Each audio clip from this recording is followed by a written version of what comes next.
quando o Paulo estava conversando com a gente, quando ele fez o convite, e ele, falou, olha, se você tiver alguma palavra profética, e essa é uma área que Deus tem ministrado muito no meu coração nesses últimos dias, então eu fiquei extremamente feliz, porque eu sei que existe um convite do Senhor para que nós, como igreja de Cristo, nós nos tornemos um povo profético. Amém. Então, muito mais do que só escutar uma palavra profética, e a palavra profética é de extrema importância, mas muito mais do que vir aqui nessa noite ou durante essa conferência, ouvir palavras proféticas, Deus deseja que nós nos tornemos um povo profético. Amém. Então, quando a gente olha para Efésios, por exemplo, Paulo está falando na sua carta para Efésios, ele vai dizer no capítulo 1, que Deus nos elegeu, Deus nos escolheu nele, antes da fundação do mundo, para que nós pudéssemos ser santos e irrepreensíveis para o louvor da sua glória. Então, o que Paulo está dizendo? Antes da fundação do mundo, Deus já tinha um plano. Deus já sabia o que ele queria. E deixa eu te dizer, sabe o que Deus quer? E essa é a pergunta que geralmente a gente nunca coloca na equação, porque eu tenho certeza que você tem alguns pedidos, você tem algumas necessidades que só o Senhor pode suprir, mas a pergunta que a gente nunca faz é o que Deus quer. Qual é o plano de Deus com a história? Por que Deus criou o homem? Por que nós existimos? O porquê? Por que Deus permite todas as coisas? Deus tem um plano. E o desejo de Deus Deus deseja um povo. Então, Paulo está falando, antes da fundação do mundo, Deus já tinha decidido, eu quero um povo. E aí a gente vai descobrindo, de acordo com o passar da história, de acordo com o desenrolar das Escrituras, que tipo de povo que Deus quer. Deus não quer qualquer povo. Então, Deus... Quer dar um amém, filho? Amém? Então, quando Deus chama Moisés, Deus vai dizer o seguinte, olha, Moisés, vai lá, fala com o faraó e diz para ele liberar o meu povo. E a primeira coisa que Deus fala para Moisés é o seguinte, Moisés, diz para o povo que eu serei o seu Deus, eles serão o meu povo e eu vou habitar no meio deles. Então, desde o início, Gênesis, a história começa com Deus, um povo, Adão e Eva, e a intenção de Deus era de que eles reproduzissem, enchessem toda a terra, mas com Deus habitando no meio deles. Apocalipse vai terminar com o quê? João vai dizer em Apocalipse 21, eu vi a nova Jerusalém descendo do céu. E aí João vai dizer que naquele dia nós seremos o seu povo, ele será o nosso Deus, ele habitará no meio do seu povo e Deus enxugará dos seus olhos todas as lágrimas. A história começa e termina da mesma forma. Deus deseja um povo. Mas Deus deseja algumas características. Em Efésios 2, por exemplo, Paulo ele vai dizer, olha, porque antes nós éramos inimigos de Deus, mas agora por causa da obra da cruz, nós nos tornamos amigos, filhos de Deus, nós fomos adotados por Deus. E aí Paulo ele vai falar no versículo 19, que antes nós éramos estrangeiros, mas agora nós fomos trazidos, nós somos membros da família de Deus. E aí ele vai dizer, nós, a igreja, nós estamos sendo, Paulo vai dizer assim, estabelecido no fundamento dos profetas e dos apóstolos. E aí ele vai dizer, que fundamento é esse? Cristo Jesus, a pedra angular. Então, se a igreja está sendo estabelecida nesse fundamento que é Cristo, Cristo era alguém profético. Romanos 8, Paulo vai dizer o seguinte, que Deus, aqueles a quem Deus antemão conheceu, estes ele predestinou para que eles fossem conforme o quê? A imagem do seu Filho. O plano de Deus para mim e para você é de que nós possamos nos parecer com Cristo. Esse é o alvo de Deus. A coisa mais sobrenatural que Deus poderia fazer por nós é pegar um povo estrangeiro, alheio às vontades de Deus, inimigos de Deus, com um coração de pedra, e agora, através do seu Espírito habitando neles, transformar em um coração de carne, que se inclina para as vontades de Deus. Então, meus irmãos, Deus se mover de forma sobrenatural, com milagres e cura, isso é muito precioso. E eu quero declarar sobre a sua vida, se você chegou aqui com alguma dor, algum desconforto, no nome de Jesus, receba cura agora. Mas Deus nos transformar o nosso caráter, que era alheio à vontade de Deus, Deus nos dando um coração agora parecido com o de Cristo, isso também é sobrenatural. Deus pegar um povo e formar neles a imagem de Cristo, isso é sobrenatural. E é por isso que Paulo vai dizer agora, nós somos o quê? Transformados. Paulo vai falar em 2 Coríntios 3, que nós, olhando para a face de Cristo, nós somos transformados o quê? De glória em glória. Então, o que Deus deseja para o seu povo é o quê? Que eles se pareçam com Cristo. Deus deseja um povo com características específicas. Mas quando Jesus estava na terra, Jesus andando no meio da humanidade, Jesus chega para os discípulos e pergunta, quem eles dizem que eu sou? E eles vão dizer, olha, alguns dizem que você, provavelmente algum dos profetas, Elias, João Batista, Jeremias. Então, Jesus tinha características que quando as pessoas olhavam para ele, eles diziam, ele deve ser um profeta. Jesus se movia de forma profética.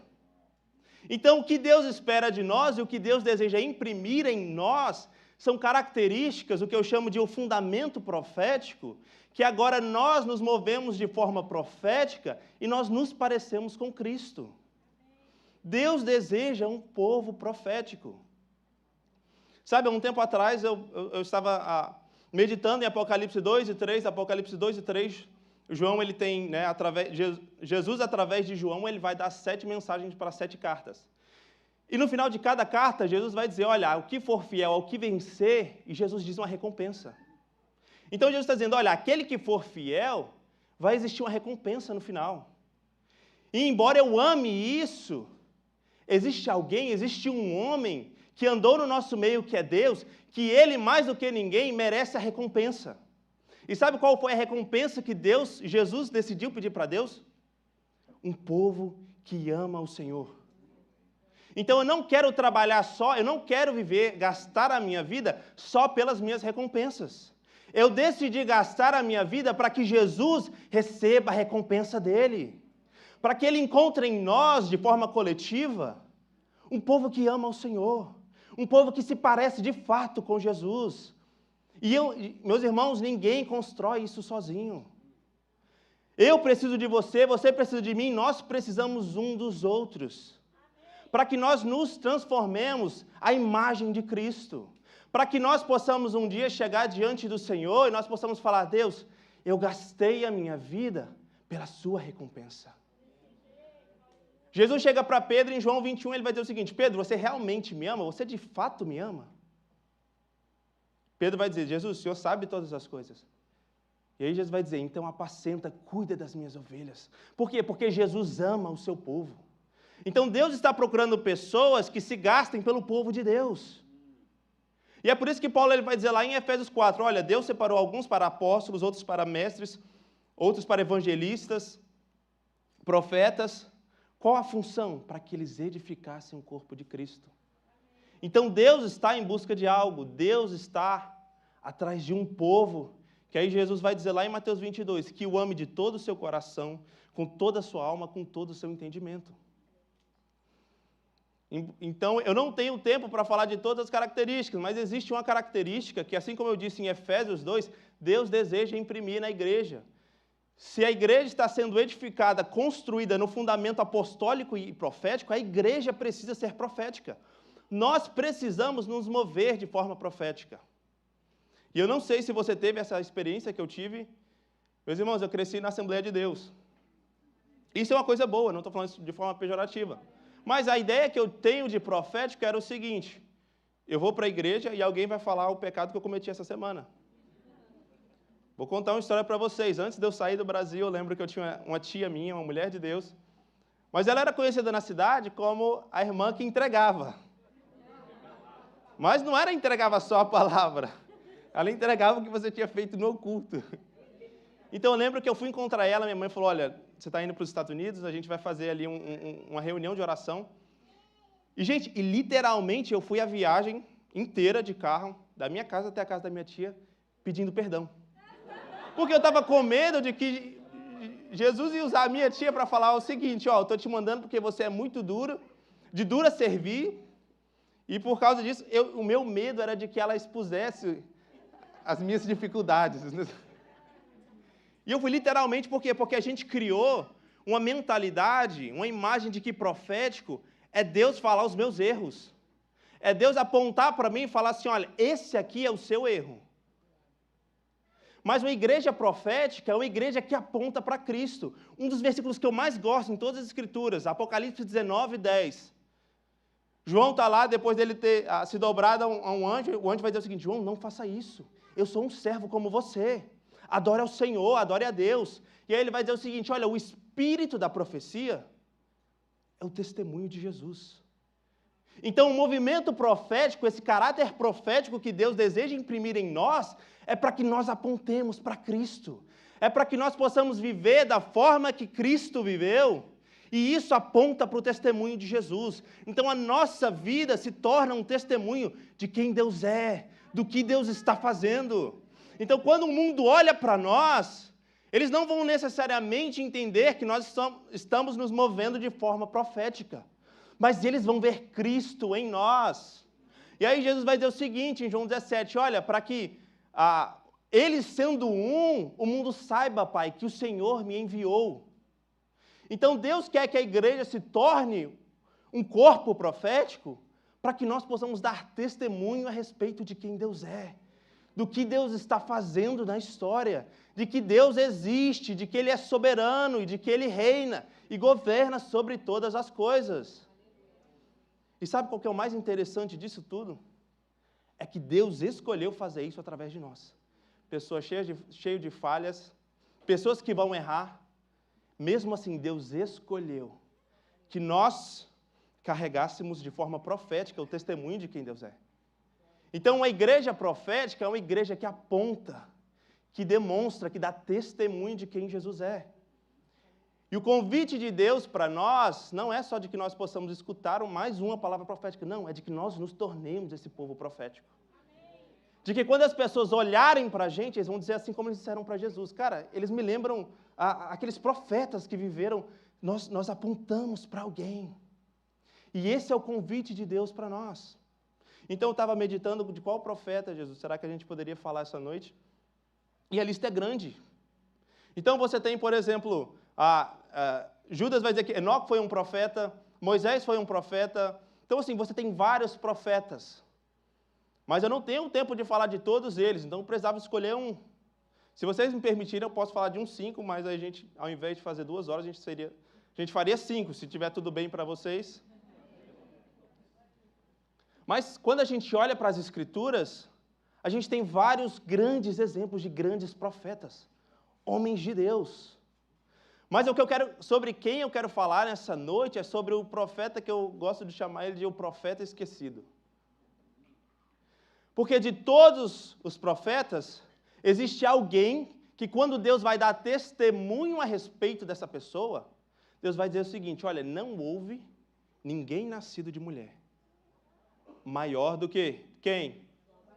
João Batista.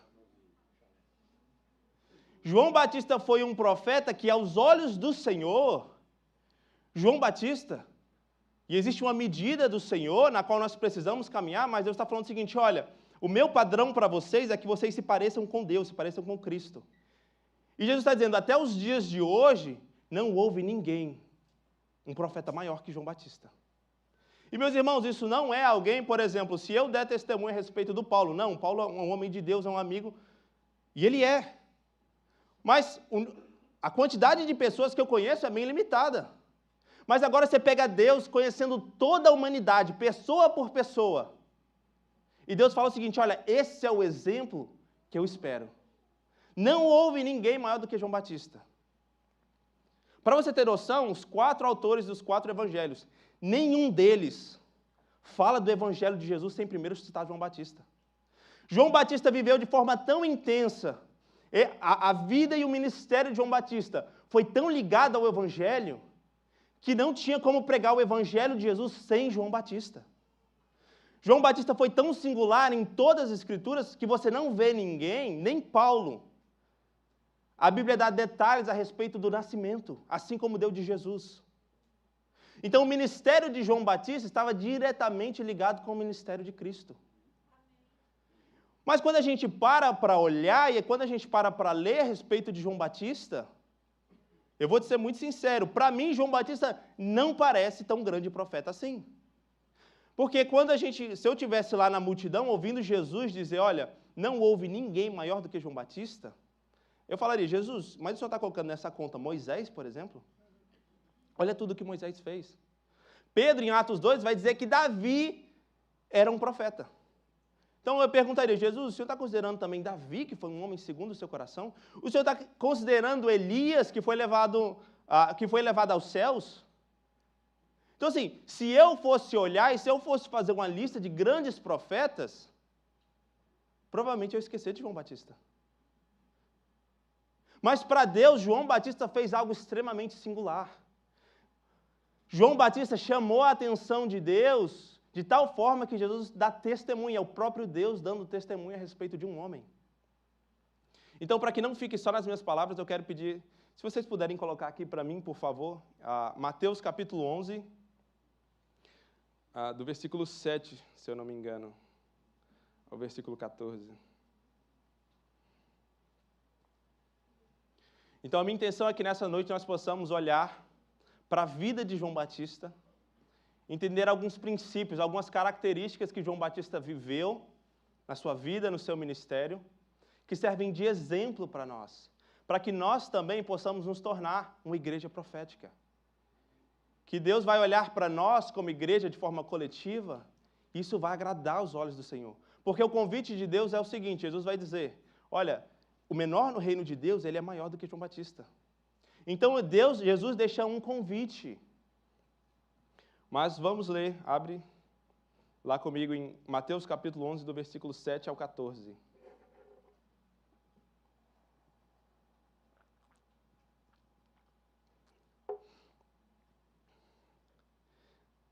A Bíblia vai dizer o seguinte, quando os discípulos de João foram embora, Jesus começou a dizer ao povo a respeito de João, o que vocês foram ver no deserto? Um caniço agitado pelo vento? O que vocês foram ver? Um homem vestido de roupas finas?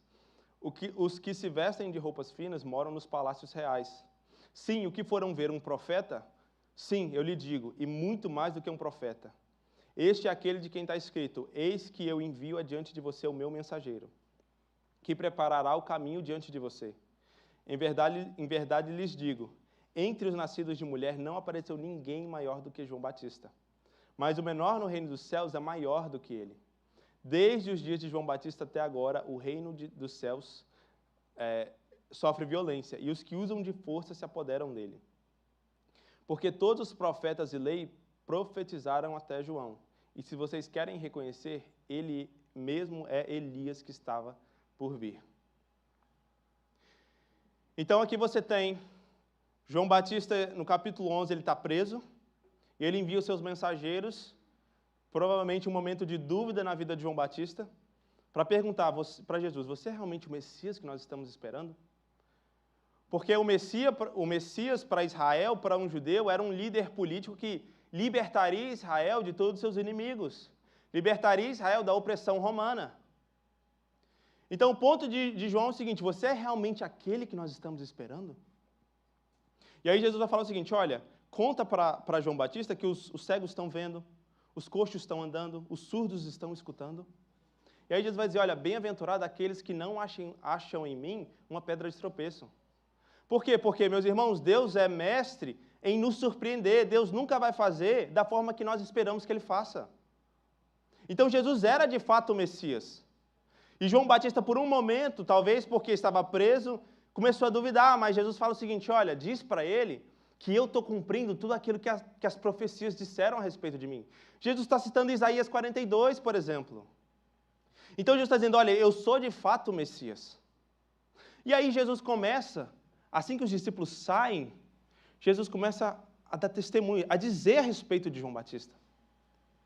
E uma das frases que mais sempre me intrigaram foi, ele é mais do que um profeta. O que será que Jesus quis dizer com ele é mais do que um profeta? Porque Jesus está afirmando, olha, ele é de fato um profeta, mas ele é muito mais do que só um profeta. E eu quero, nessa noite, destacar 3 características que eu acredito que Jesus estava destacando a respeito da vida de João Batista. Porque Deus espera de nós que nós possamos nos tornar essa igreja profética, mas muito mais do que só profetas. Porque a gente não para lembrar que João Batista, ele era filho de Zacarias. Lucas 1 aparece com Gabriel aparecendo para Zacarias, pai de João Batista, dizendo o seguinte: olha, o seu filho, ele foi escolhido pelo Senhor, por quê? Porque ele vai converter o coração dos pais para os filhos, e ele vai habilitar um povo preparado para encontrar com o Senhor. Amém. Então, João Batista, ele era da descendência levítica. Sabe quais eram os direitos de João Batista? Ele tinha o direito a ser sustentado pelos dízimos, pelo próprio templo. João Batista era um filho de sacerdote. Mas quando a gente vai ler a história de João Batista, a Bíblia não conta muito. João Batista aparece de repente no deserto. João Batista não está no templo. Então eu acredito que Jesus está dizendo, olha, ele é de fato um profeta, mas João Batista também desenvolveu o seu sacerdócio. E o que era completamente estranho para um judeu, porque o sacerdote precisava estar dentro do templo. Mas João Batista desenvolveu o seu sacerdócio no deserto, onde ninguém olhava o que João Batista estava fazendo. Sabe qual era a função do sacerdote, de acordo com o Velho Testamento? Ministrar a presença de Deus. Então João Batista entendeu que ele não necessariamente precisava estar dentro do templo, seguindo a tradição judaica, para exercer o seu sacerdócio ao Senhor. João Batista ministrava ao Senhor no deserto. E sabe qual que é o convite de Deus para nós nessa noite? De que nós possamos, em todos os nossos momentos da vida, exercer o nosso sacerdócio. 2 Pedro, o apóstolo Pedro, 1 Pedro 2, o apóstolo Pedro vai dizer o seguinte, que nós somos geração eleita, sacerdócio santo. Aleluia. Meu irmão, você é um sacerdote do Senhor. E não importa onde você esteja, você carrega a presença de Deus. Nós somos templos do Espírito Santo de forma coletiva, mas de forma individual, Deus decidiu habitar em nós. Então, quando você está no seu trabalho, o que Deus espera de você é de que você seja um sacerdote. Então, enquanto eu estou trabalhando, eu estou ministrando a presença do Senhor.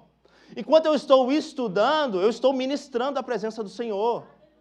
Porque uma das coisas mais sobrenaturais que Deus poderia fazer por nós é nos dar acesso à presença de Deus novamente. A promessa de Jesus em Mateus 26 é, olha, eis que eu estou com vocês todos os dias. Então, antes, quando um judeu queria ter acesso à presença de Deus, ele precisava viajar, às vezes dias até Jerusalém, e ele precisava que alguém ministrasse a presença de Deus no lugar dele. Mas agora, o que Deus está dizendo através do apóstolo Pedro? Todos nós somos sacerdotes. Nós temos acesso à presença de Deus. E nós podemos ministrar a presença de Deus até mesmo nos desertos. Até mesmo nos momentos difíceis. Até mesmo quando ninguém está me olhando, o que Deus espera de mim e de você é que nós tenhamos consciência da presença de Deus. Então nós somos sacerdotes ambulantes, onde quer que nós vamos, o que quer que nós formos fazer, Deus espera que nós tenhamos essa consciência. Nós somos sacerdotes santos de Deus. Salmos 24. Eu quero ler com você Salmo 24. Vamos ler do versículo 1 ao 10.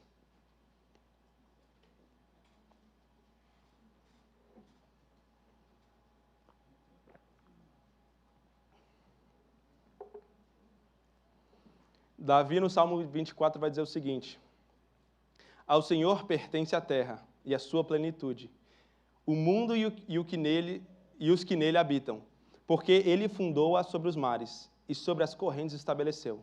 Quem subirá ao monte santo do Senhor? Quem há de permanecer no seu santo lugar? O que é limpo de mãos e puro de coração, quem não entrega a sua alma à falsidade, nem faz juramentos com a intenção de enganar. Esse receberá do Senhor bênção e a justiça do Deus da sua salvação. Essa é a geração dos que o buscam, dos que buscam a face do Deus de Jacó. Levantem as suas cabeças, ó portas, levantem-se, ó portais eternos, para que entre o Rei da Glória. Quem é o Rei da Glória?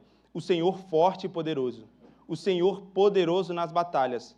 Levantem as suas cabeças, ó portas.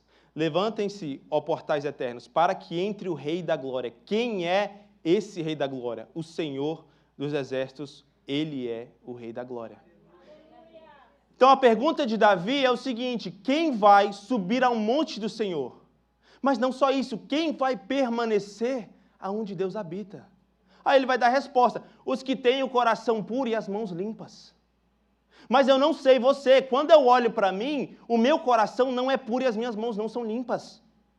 Então, por natureza, eu não teria acesso à presença de Deus. Mas é por isso que Paulo ele vai dizer o seguinte: graças a Deus por Jesus, porque através dele nós somos revestidos da sua justiça. Então, através do sangue de Jesus, Deus nos reconecta, Deus nos restabelece no centro da sua presença.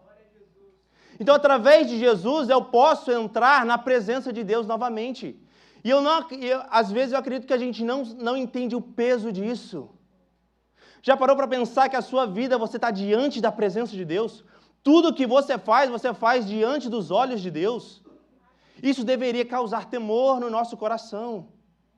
Nós temos um Deus que é santo, que é justo, que nos ama,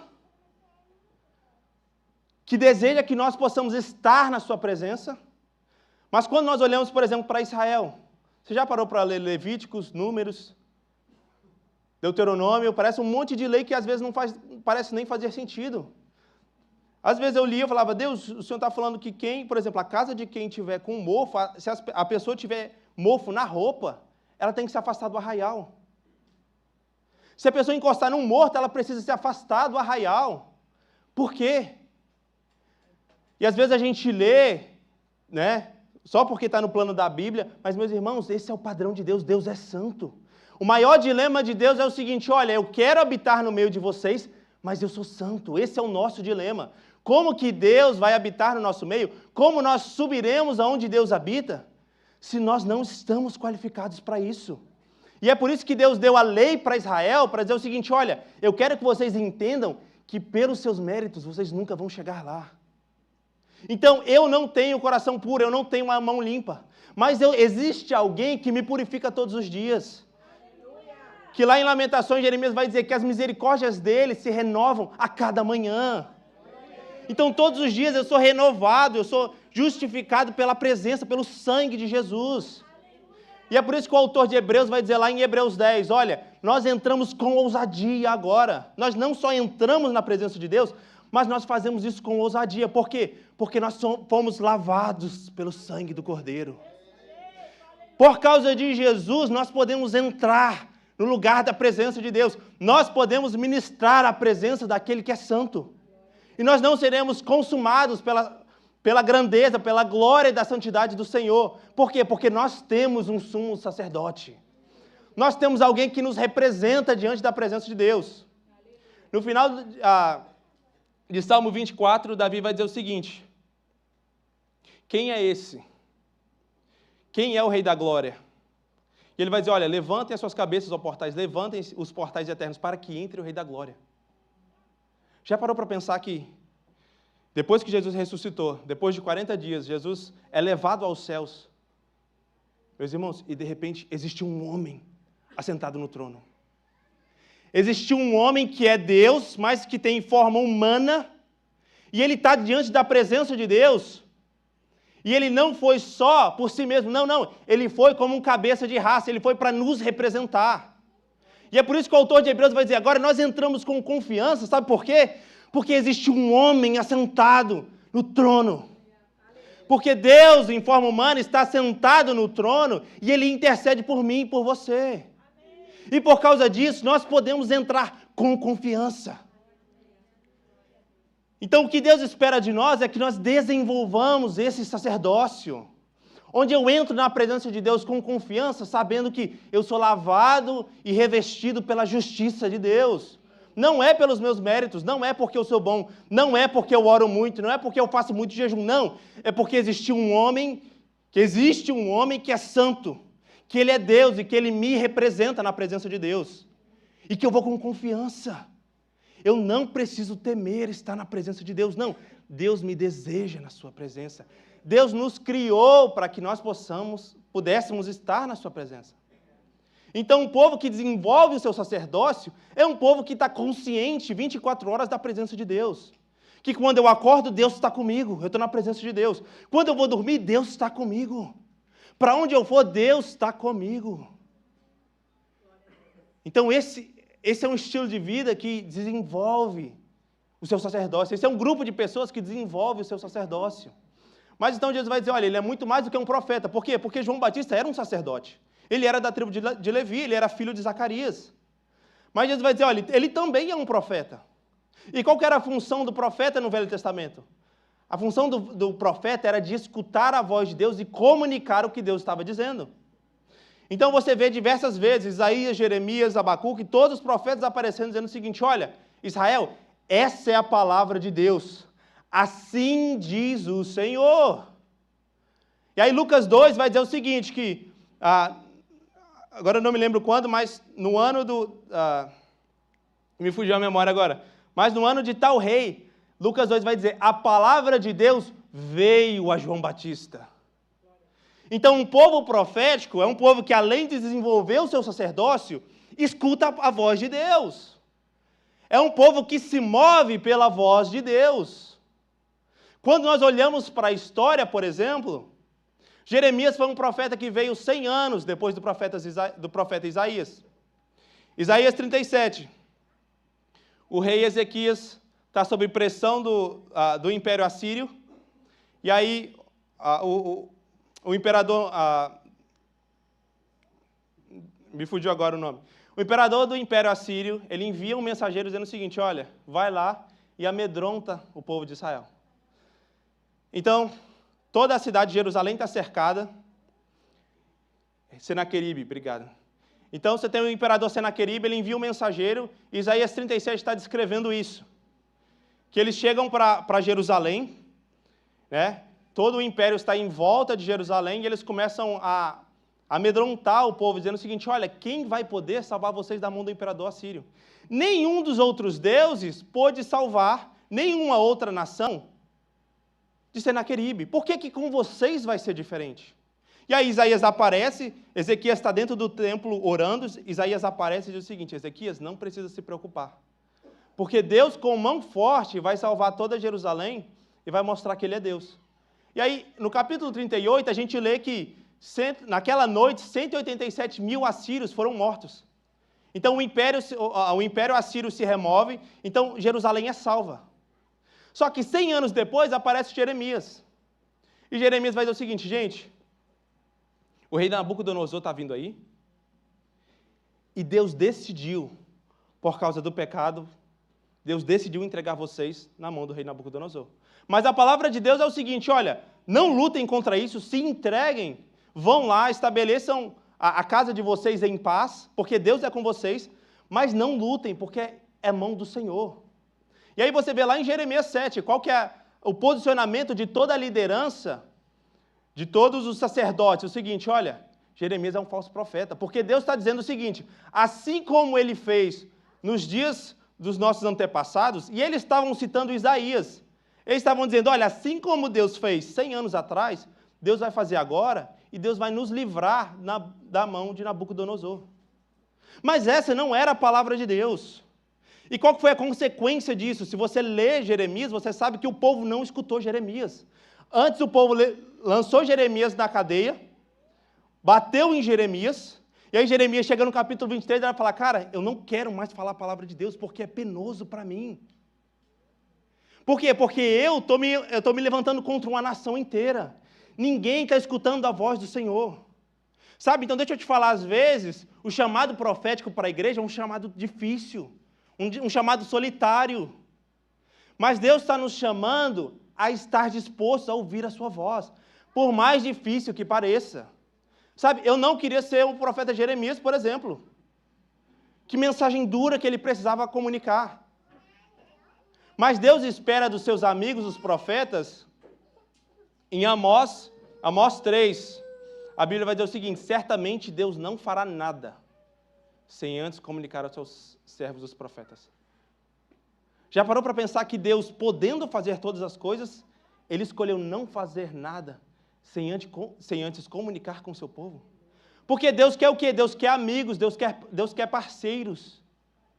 E às vezes, meu irmão, vai ser doído ouvir a palavra do Senhor.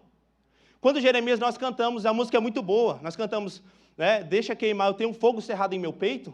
Mas Jeremias 23, quando Jeremias está falando isso, ele está falando o seguinte, olha, eu não aguento mais falar a palavra de Deus. Por quê? Porque me traz muito prejuízo. Porque a palavra de Deus não é o que o povo quer escutar. E aí ele vai dizer o seguinte, olha, mas quando eu decidi não falar mais a palavra do Senhor, quando eu decidi escolher o conforto, Jeremias vai dizer, isso foi como um fogo cerrado em meus peitos. Foi como um fogo que queimava os meus ossos. A palavra de Deus me consumia por dentro. E eu não podia conter. Então, o chamado de Deus para uma igreja profética é uma igreja que está disposta a escutar a voz de Deus. Onde eu não estou disposto a escutar o que eu quero que Deus fale. Não. Onde eu pego as escrituras, né? Às vezes a gente fala, não, eu quero ouvir a voz de Deus. Você já leu as escrituras hoje? Porque, meus irmãos, Deus tem muita coisa para falar. Deus está fazendo algo. E Jeremias foi a única pessoa em uma geração que decidiu escutar a voz de Deus, por mais penoso que fosse. Então, o chamado de Deus para nós, né, a gente vê, por exemplo, Deus falando isso para o apóstolo João, Ezequiel, Jeremias, falando o seguinte, olha, coma do rolo dessa palavra profética que eu estou te dando, porque na sua boca vai ser doce, mas no seu estômago vai ser amargo. Por quê? Porque a mensagem profética é uma mensagem onde a gente traz a palavra de Deus, que confronta tudo aquilo que não se parece com o Senhor. Essa é a mensagem, essa é a parte amarga da mensagem, nem sempre vai ser o que a gente quer escutar. Mas, ao mesmo tempo, Deus sempre traz esperança. Então, você vê em todos os profetas, Deus falava o seguinte, olha, essa é a condição de Israel, eles abandonaram os meus caminhos, abandonaram os caminhos do Senhor, mas Deus sempre trazia uma palavra de esperança. Deus sempre falava o seguinte, olha, vai chegar dias em que não vão precisar, Deus falando para Jeremias, que uns ensinem aos outros as palavras de Deus. Não, por quê? Porque as palavras do Senhor estarão escritas no seu coração. Então existe esse dilema profético onde nós trazemos a mensagem de Deus, que às vezes é uma mensagem dura, mas que traz esperança. Deus traz juízo para trazer esperança. E a pergunta de Deus é, que Deus vai falar lá em Jeremias 23, Jeremias, quem esteve no meu conselho e quem escutou a minha voz? Então Deus está procurando pessoas, Deus quer encontrar em nós pessoas que entenderam que nós somos sacerdotes, nós temos acesso à presença de Deus todos os dias, mas pessoas que têm interesse em ouvir o que Deus está falando.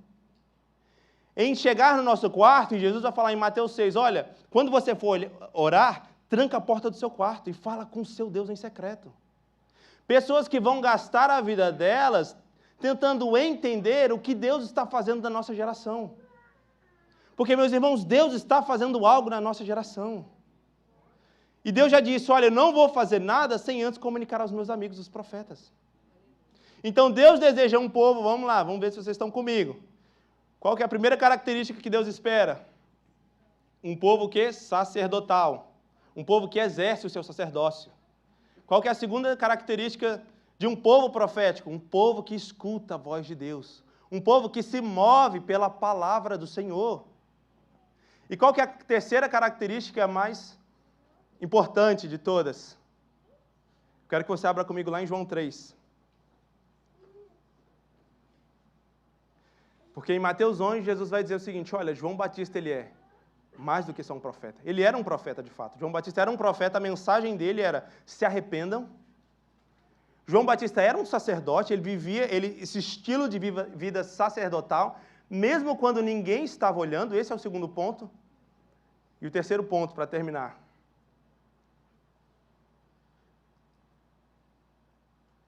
João capítulo 3, do versículo 27 ao 30.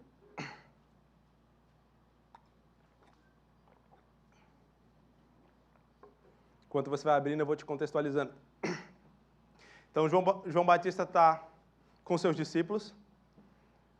E um parênteses aqui, gente, eu sei que não tem nem muito a ver com a pregação, mas a gente sempre pensa em João Batista como aquele homem barbudo, solitário, né, que era totalmente esquisito e o pessoal passava, se estivesse vendo ele na rua, atravessava para o outro lado. Mas já parou para pensar que João Batista ele tinha discípulos? João Batista caminhava com pessoas, por quê? Porque por mais que esse chamado profético ele não é solitário de pessoas, ele é solitário de quando a mensagem chega, o mundo não aceita. É o que Jesus sempre fala, olha, o mundo não me aceitou e ele não vai aceitar vocês. Mas Deus nunca chamou um profeta para viver sozinho. O padrão de Deus é o quê? Vivam em comunidade. Por quê? Porque Deus é 3 em 1. Eu sei que não tinha nada a ver com a mensagem, mas João Batista não é o cara barbudo doido.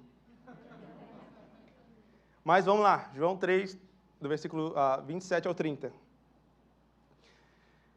Aí eu vou contextualizar para vocês, gente. Então pode ir procurando aí enquanto eu vou contextualizar. Então assim, João Batista ele está lá com seus discípulos, eles chegam para João e falam o seguinte, João, aquele cara que você estava falando dele, acho que é Jesus, não é? Ele está batendo as pessoas lá no Jordão.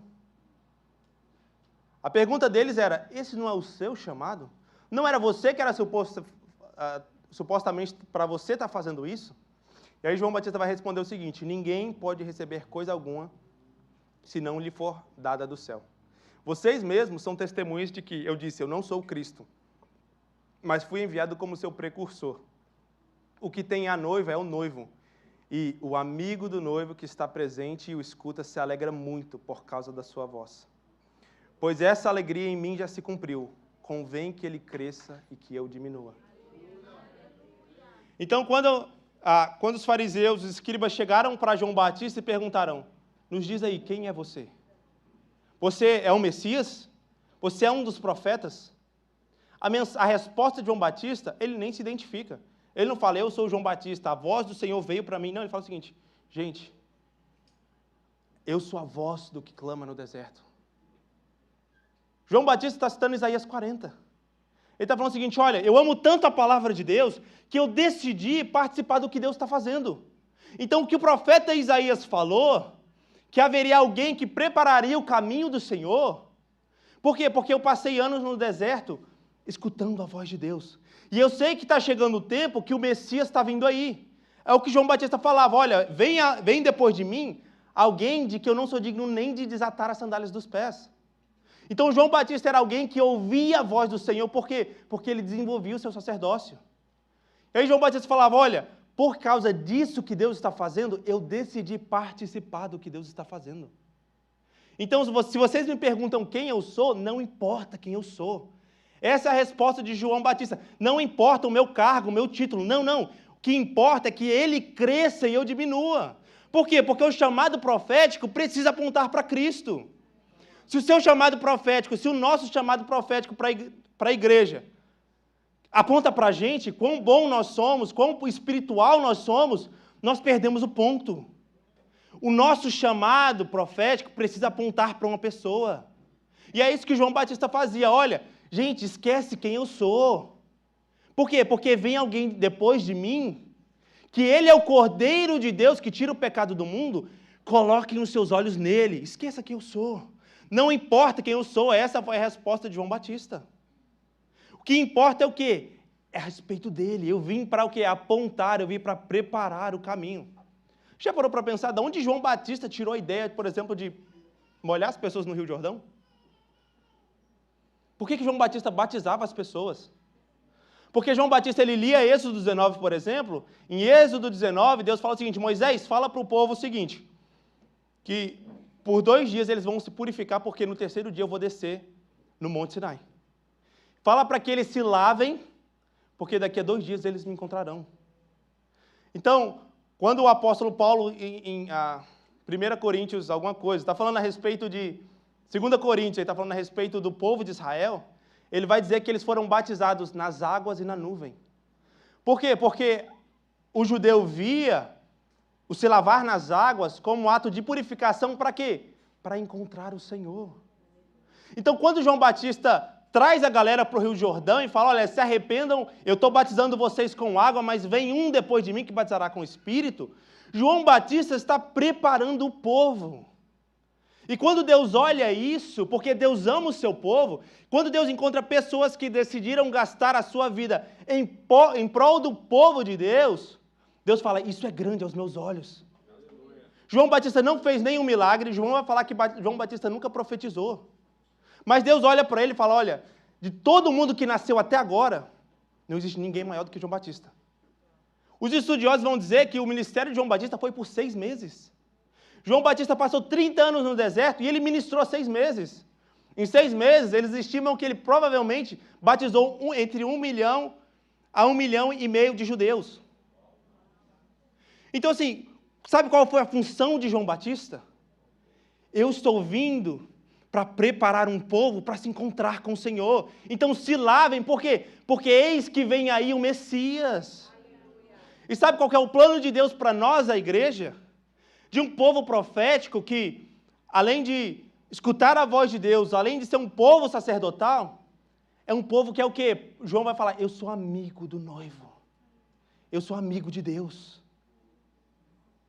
Eles perguntam para João, quem é você, João? Você é um profeta? Você é o Messias?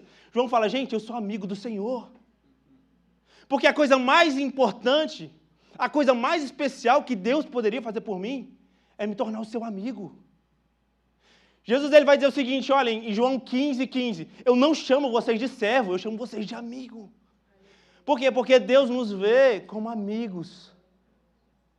O que Deus quer de você, o que Deus espera de um povo profético, é um povo que escolheu ser amigo de Deus. Um povo que escolheu, acima de todas as coisas, a amizade com o Senhor. Sabe, então eu desenvolvo o meu sacerdócio com o Senhor, eu escuto a voz de Deus, porque eu tenho prazer. João vai falar o seguinte, olha, o amigo do noivo tem prazer em escutar a voz do noivo. O meu prazer é escutar o Senhor. Então, um povo profético é um povo que se deleita em estar com Deus, em escutar o que Deus está fazendo. E, meus irmãos, isso vai demorar tempo. Para João Batista demorou 30 anos, no deserto, comendo grilo. Então, o convite de Deus para nós é, olha, vai ser desconfortável, mas eu te prometo que valerá a pena.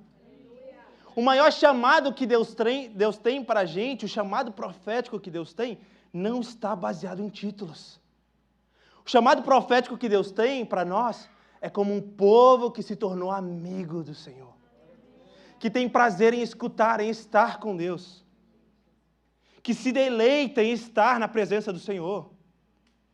Que vai gastar a sua vida, o seu ministério, apontando para Cristo, por mais que no final eu não receba nenhuma recompensa, nenhum reconhecimento. Aleluia. Meus irmãos, João Batista ministrou por 6 meses. E ele foi martirizado. Mas ele fala, olha, em mim se completa essa alegria, que é o quê? De ouvir a voz do noivo. Ele chegou. Então, porque ele chegou, eu vou me retirar. E qual que é o padrão? Então, quando a gente lê Isaías 40, porque assim, quando os escribas chegam para João Batista e perguntam, quem é você? Você é o Messias? Você é um dos profetas? João Batista cita Isaías 40. Só que quando a gente começa a ler Isaías 40 começa o seguinte, olha, consolem o meu povo, e ele vai dizer, preparem, ouvi uma voz no deserto que diz, preparem o caminho do Senhor, endireitai as veredas. E aí no versículo 7, Isaías vai dizer o seguinte, olha, todo olho verá a glória do Senhor. Um pouco mais para frente, ele vai dizer o seguinte, no versículo 9, o Senhor vem com recompensa, trazendo galardão para os seus. Então, Isaías está declarando o retorno de Jesus. Quando João Batista vê aquilo, ele fala, olha, é nos meus dias. Então, qual que é a minha função? Eu vou preparar, eu vou habilitar um povo preparado para encontrar com o Senhor. Então, sabe o que o Senhor espera de mim e de você? Porque Jesus vai dizer o seguinte, olha, eu não chamo vocês de servos, eu chamo de amigos. Por quê? Porque eu estou contando para vocês o que meu Pai está fazendo. Então, amigos de Deus são aqueles que escutam a voz do Senhor e eles se envolvem no que Deus está fazendo, não no que eu quero que Deus faça. Amém. Não nas minhas obras. João 6, a multidão está lá, Jesus tinha acabado de multiplicar pães, peixes, Jesus atravessa o mar, a multidão vai atrás deles e fala, Jesus, onde é que o senhor estava? Quando o senhor chegou aqui? Será que eu perdi algum outro milagre? Será que eu perdi algum pão? E Jesus fala o seguinte, olha, vocês estão aqui só por causa do pão. E eles vão dizer, tá, mas o que nós faremos então para completar as obras de Deus? E Jesus vai dizer, olha, a obra de Deus é essa. Meus irmãos, Deus não está fazendo muitas coisas. Deus está fazendo uma coisa só. Deus está colocando em destaque o seu Filho. O desejo de Deus é de que toda a terra seja o quê? Cheia do conhecimento da glória de Deus. Que toda a terra conheça quem Deus é. Então, sabe o que Deus espera de mim e de você? De que quando nós formos para o nosso trabalho, quando nós formos para a nossa escola, onde quer que nós formos, nós possamos preparar o povo para se encontrar com o Senhor. Falar o seguinte, olha gente, Deus está vindo. Mas o convite do Senhor para você é, faça parte do povo que Deus já estabeleceu. Faça parte do plano de Deus. Era o que João Batista fazia. João Batista falava o seguinte, olha, Deus está vindo aí, então se arrepende. Se lava aqui, se purifica, por quê? Porque Ele está vindo. Então o que Deus espera de nós é que nós possamos nos envolver, sermos amigos de Deus. Nos envolver com aquilo que Deus está fazendo. Então, um povo profético, vamos lá. Primeiro ponto, um povo sacerdotal. Segundo ponto, um povo que escuta a palavra de Deus. E o terceiro ponto, um povo que entendeu que o seu maior chamado é ser amigo de Deus. Eu quero terminar contando para vocês uma história que eu não me orgulho. Geralmente, os pregadores, a gente dá preferência para as histórias que a gente se orgulha, né? Mas eu quero abrir meu coração. Eu lembro que uma vez uma pessoa chegou para mim e falou, olha, eu tenho uma palavra para você. E eu senti algo, Deus falando para mim, alguma coisa a seu respeito, e eu quero compartilhar com você. Eu falei, amém. Enquanto isso, gente, será que o pessoal do louvor, será que eles poderiam subir aqui? E eu lembro que essa pessoa começou a orar por mim, e só para te contextualizar, eu estava num momento muito específico da minha vida. Então, eu tinha parado tudo que eu estava fazendo, e tinha me mudado para o Kansas. E, gente, tudo que eu fazia era, passava o dia na sala de oração, lendo as Escrituras, porque no meu coração Deus um dia me usaria. E não tem nada de errado com isso. Deus ama esse desejo. Mas eu lembro que aquilo começou a me definir. Então, tudo que eu esperava do Senhor era que um dia Ele me chamasse de servo. Um dia Deus me desse uma missão e eu completaria essa missão. Mas Deus não está procurando só por servos. E eu lembro que essa moça começou a orar por mim. E ela falou, olha, o Senhor te vê como um amigo. E eu, tá bom, o que mais? Ela, olha o que eu senti isso, o Senhor te vê como um bom amigo. E, gente, eu saí daquela oração tão triste, porque o que eu esperava era, olha, o Senhor vai te usar para fazer tantas coisas, eu vejo o seu ministério, você vai levantar defunto, você vai levantar, né? Paralíticos vão andar, e tudo isso é muito precioso. Mas ela falou para mim as coisas mais importantes que alguém poderia escutar. Porque se eu te perguntasse aqui nessa noite, olha, quem o Senhor é para você, eu tenho certeza que você diria, olha, o Senhor é um pai, o Senhor é um amigo. Jesus é um bom amigo. Não existe dúvida nenhuma no seu coração, eu tenho certeza a respeito disso. Mas a pergunta que fica é, será que nós temos sido bons amigos para o Senhor? Será que o Senhor olha para mim e fala, olha, eu encontrei no Daniel um bom amigo. No momento de tribulação, Jesus está prestes a ser crucificado. Ele fala o seguinte, olha, ele chama os discípulos, estejam aqui comigo orando. Primeira pessoa que Deus chama, Abraão, o pai da fé, Tiago vai nos dizer que Abraão era amigo de Deus. Sabe, então eu estou aqui para te dizer que o que Deus tem para você não é só uma vocação. Não é só um serviço ministerial. E embora nós precisamos nos envolver com isso. Jesus vai falar em Mateus 5, olha, para que as pessoas olhando para suas boas obras, elas glorifiquem ao Pai. Então o serviço é fundamental, é importante. Mas o serviço não pode te definir no Senhor. O que você faz em prol do Senhor, do seu reino, não pode definir quem você é. Porque o Senhor não te vê só como um servo. O Senhor não te vê como um escravo apenas onde Ele dá uma lista do que você tem que fazer. O Senhor decidiu te ver como um amigo. Como alguém que Deus deseja contar. Salmos 24, 27. Vai falar o seguinte, está na Bíblia, gente, prometo. O segredo do Senhor é para aqueles que o temem. Existem segredos do coração de Deus que Deus não vai compartilhar com qualquer pessoa. Deus não vai compartilhar com pessoas que estão interessadas em usar ao Senhor. Deus vai compartilhar com pessoas que, assim como João Batista, elas vão dizer, olha, que convém que ele cresça em mim e que eu diminua. Quem é você? Não importa, o que importa é quem Jesus é. O que você faz? Olha, o que eu faço é em prol de quem Cristo é. Tá bom, mas me dá alguma direção. Quem é você? Cara, eu sou aquele que Deus escolheu chamar como amigo. Eu sou amigo do noivo. Paulo, em 2 Timóteo 3, ele vai dizer que os últimos dias serão dias terríveis. E aí ele vai dizer o seguinte, olha, os homens serão amantes de si mesmos, invejosos, presunçosos. E aí ele vai dizer uma última característica, que é, eles serão mais amigos dos prazeres dessa vida do que de Deus. Então existe uma luta no nosso coração, assim como foi na vida de João Batista, porque João Batista ele tinha todo o conforto de viver uma vida sacerdotal.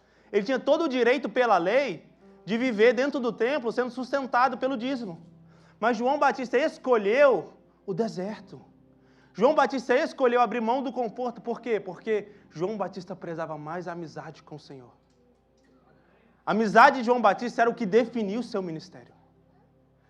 Então, uma igreja profética é uma igreja que se move nos dons proféticos, claro, que profetiza, que escuta a voz de Deus, que é uma igreja sacerdotal, mas a maior definição de uma igreja profética, e que a promessa de Deus é que antes do retorno de Jesus, Paulo vai falar em Efésios 5, que a igreja vai ser encontrada dessa forma, sem máculas e sem rúculas. Rugas, nem sei o que é rúcula, rúcula é de comer. Vai ser encontrada comendo muita rúcula, mas sem rugas. Comam rúcula, gente, pelo amor de Deus. Isso fazia parte da pregação. Achei essa piada na internet, gente. Mas qual que é o padrão de Deus? A Bíblia nos mostra isso. Sabe por que eu amo as Escrituras? Né? João vai falar isso, o Espírito da profecia. Por quê? Porque Deus já nos conta qual que vai ser o final. Isaías, Deus fala isso, olha, eu sou aquele que declara o começo e o fim. Deus já sabe para onde a igreja está caminhando. Então deixa eu te falar, os últimos dias não serão marcados por uma igreja que está dormente. Os últimos dias serão marcados por uma igreja gloriosa, que entendeu o seu chamado, que desenvolve o seu sacerdócio, escuta a palavra de Deus, mas é marcada por uma amizade íntima com o seu Senhor. Onde o desejo dela, onde a alegria dela, da noiva, é de escutar a voz do seu noivo.